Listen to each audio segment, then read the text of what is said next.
નમસ્કાર દર્શક મિત્રો, દિલોક સત્તા શોમાં આપણું સ્વાગત છે। આજની એટલે કે મંગળવારની સવાર ભારત સહિતના કેટલાક દેશોમાં ભૂકંપના આંચકાની સાથે થઈ છે। જી હા, સમાચારો એવા મળી રહ્યા છે કે ભારત અને નેપાળ સહિતના 3 દેશોમાં આજે એટલે કે મંગળવારે વહેલી સવારે ભૂકંપના આંચકા અનુભવાયા હતા। નેપાળમાં ભૂકંપની તીવ્રતા રિક્ટર સ્કેલ પર 7.1 રહી હતી, જ્યારે ભારતમાં પણ દિલ્હી, ઉત્તર પ્રદેશ, બિહાર, બંગાળ અને સિક્કિમમાં ભૂકંપના આંચકા અનુભવાયા હતા। એટલું જ નહીં, તિબેટમાં પણ ભૂકંપના આંચકા આવ્યા હતા અને અહીંયા રિક્ટર સ્કેલ પર તીવ્રતા 6.8 નોંધવામાં આવી હતી।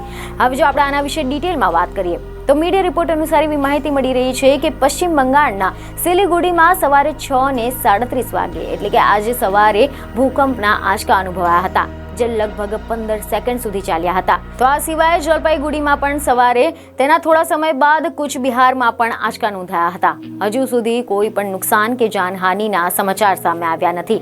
અધિકારીઓએ લોકોને સતર્ક રહેવા માટે અપીલ કરી છે। તો આ સિવાય બિહારની રાજધાની પટના ઉપરાંત અન્ય કેટલાક વિસ્તારોમાં પણ ભૂકંપના આંચકા અનુભવાયા છે। તેવી જ રીતે દિલ્હી એનસીઆરમાં પણ ભૂકંપના આંચકા અનુભવાયા છે।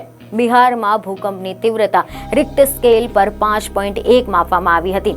સવારે 6:40 વાગે સમસ્તીપુર, મોતીહારી સહિતના અનેક વિસ્તારોમાં ભૂકંપ આવ્યો હતો। સમાચારમાંથી એવી માહિતી મળી રહી છે કે લગભગ 5 સેકન્ડ સુધી ધરતી ધ્રુજતી રહી હતી। ભૂકંપ એટલો જોરદાર હતો કે લોકો ગભરાઈને ઘરની બહાર દોડી આવ્યા હતા। બીજને ખબરો સાથે ફરી મળીશું। ધન્યવાદ।